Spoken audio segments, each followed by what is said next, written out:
Bismillahirrahmanirrahim. Assalamualaikum warahmatullahi wabarakatuh. Selamat siang sahabatku semuanya dimana saja berada. Insya Allah kita semua selalu dalam keadaan sehat-sehat walafiat. Alhamdulillah.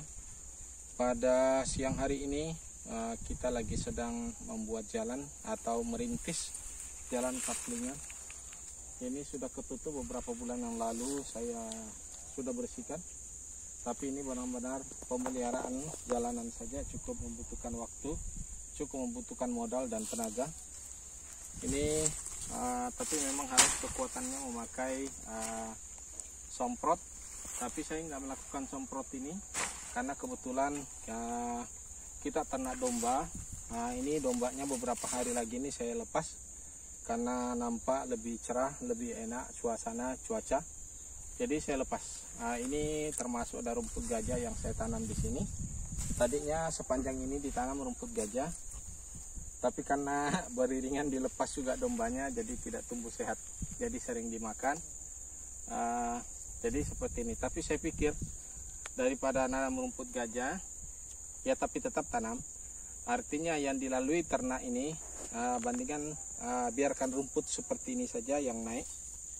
Ini rumput-rumput ini paitan bilang orang Jawa, itu pun juga dimakan dombanya. Bahkan dia makan sampai batang. Biasanya daunnya malah justru tidak buka, bahkan batangnya dia suka. Jadi sekarang strateginya berubah. Jadi jalanan ini biarlah untuk tempat ternak domba. Dan sebetulnya kita rencana mau buka ke sana. Rumput ini juga termasuk rumput yang saya tanam tapi ketuaan, tidak pernah dipanen.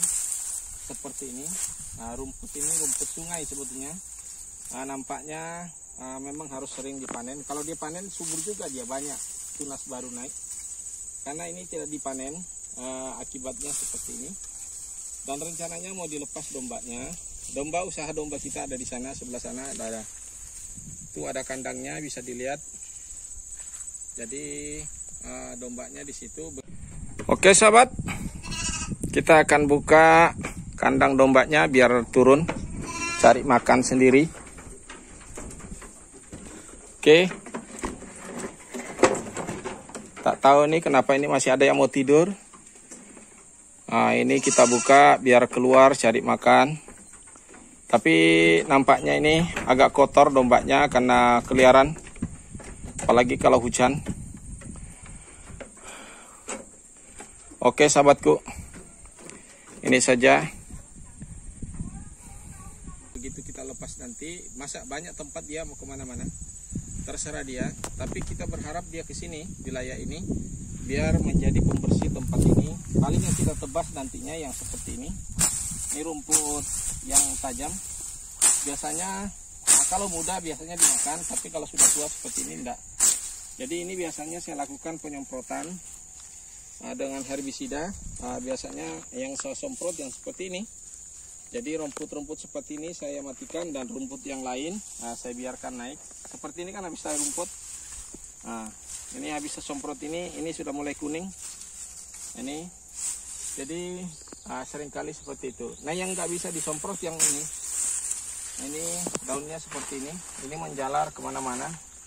Dan ini kalau sudah menjalar rumput lain ikut, agak sulit. Kesulitan kita untuk mengatasi dia ke atas pohon tuh, sampai ke atas ada pohon mati ini tuh, lihat ke atas. Ini rumput ini juga semua ini. Nih. Tadi rumput-rumput lain seperti itu. Ini. Kalau yang ini, kalau kita pelihara kambing, ini suka sekali kambing ini, dimakan kambing ini.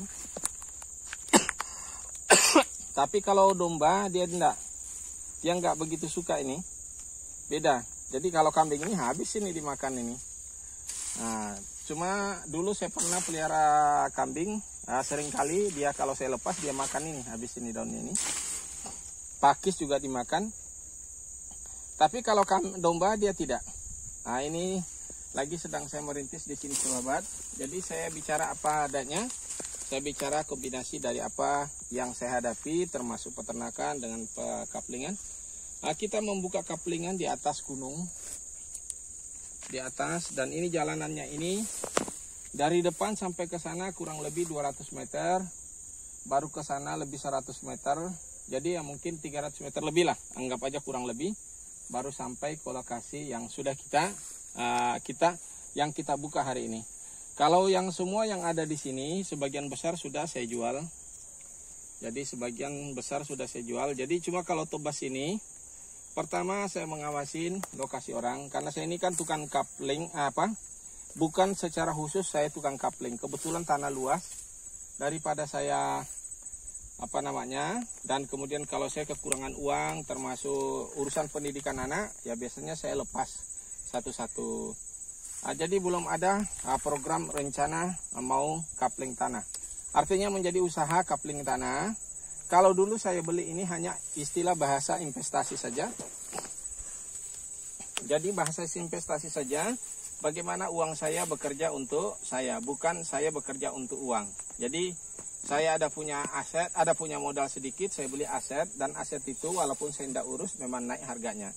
Barangkali kalau kita mau hitung-hitung, dari mulai saya beli dan kemudian saya beli di gunung, kemudian saya tidak pelihara, kemudian saya jual harga sekarang dengan per coupling. Ya kalau gaji 1 bulan ya mungkin minimal 3 juta lebih lah. 3 juta, 4 juta antara itu. Ya saya bergaji dari hasil dari sini, dari hasil investasinya. Bukan hasil kerjanya, hasil investasinya saya bisa dapat ya paling tidak 4 juta sebulan lah. Itu pun masih yang tersisa tanahnya di atas masih luas. Artinya harga tidak mungkin untuk harga sekarang yang saya ambil. Termasuk yang sudah saya jual harga 4 juta mungkin per bulan. Kalau suatu waktu itu tidak habis saya jual, harganya pun juga naik, otomatis naik lagi harganya. Ya anggap aja lah kurang lebih penghasilannya segitu dari hasil investasinya. Dari aset yang sudah kita tanam di sini. Nah inilah aset yang bekerja. Mungkin sedikit sudah bekerja di kuadran kanan yang itu bagaimana kita membangun aset. Jadi saya di sini sudah mulai belajar itu. Sebetulnya bukan baru belajar, karena saya sudah puluhan tahun, 20 tahun lebih lah. Saya sudah mempelajari ilmu itu dan saya sudah aplikasikan dalam kehidupan saya. Bagaimana kita belajar untuk membangun aset. Jadi saya dulu saya senang membaca buku-buku motivasi, buku-buku inspirasi. Jadi saya dapat ilmu itu dan saya aplikasikan dalam kehidupan saya. Khususnya seperti ini yang terjadi. Memang usaha saya biasanya pedagang, lebih banyak berdagang, tapi kaki lima lah boleh dikatakan. Kaki lima belum pernah menjadi kayak supermarket dan sebagainya. Anggap aja lah pengecer biasa. Tapi seringkali terjebak juga usaha utang dan piutang. Jadi seringkali mengalami sedikit penyusutan usaha. Akhirnya hari ini saya fokus di sini karena sudah tua juga dan anak-anak sudah hampir selesai semua kuliah. Sisa satu yang masih di SD, yang lainnya ini satu lagi mau masuk kuliah. Tapi solusinya yang saya ambil adalah menjual aset. Jadi saya tidak perlu terlalu banyak bekerja, tapi saya bisa dapat biaya untuk anak-anak saya. Oke sahabatku, mungkin ini saja inspirasi dari saya, seorang petani. Seorang petani yang hanya hidup di daerah, ya bercoba berbagi, barangkali ini bisa menjadi inspirasi, bisa menjadi motivasi untuk sahabat semuanya. Harapan saya seperti itu. Jadi kalau Anda lihat penampilan, barangkali Anda tidak tertarik untuk mengambil inspirasi dari saya. Tapi jika melihat aset yang ada, barangkali bisa saja menjadi inspirasi buat Anda semuanya. Oke sahabatku semuanya, ini memang saya berbagi, bukan orang yang berbagi tentang saja, tapi saya berbagi tentang diri saya sendiri. Kalau orang lain tidak ada yang mempromosikan saya, untuk bagaimana kalau saya tidak promosikan diri saya sendiri? Artinya bukan mempromosikan, artinya memperkenalkan diri saya. Salah satu saya mencoba berbagi, paling tidak semoga ini, karena saya juga bermain sosial media lainnya, termasuk YouTube, termasuk Facebook, ya barangkali ini salah satu cara saya untuk membangun trust, membangun kepercayaan. Siapa tahu suatu saat saya menjadi politisi dan lain sebagainya. Tapi memang penampilan hari ini agak mengkhawatirkan. Orang seperti itu masih bisa dipercaya. Barangkali itu saja yang mungkin bisa sampaikan untuk sahabat semuanya. Saya akhiri dengan ucapan wassalamualaikum warahmatullahi wabarakatuh.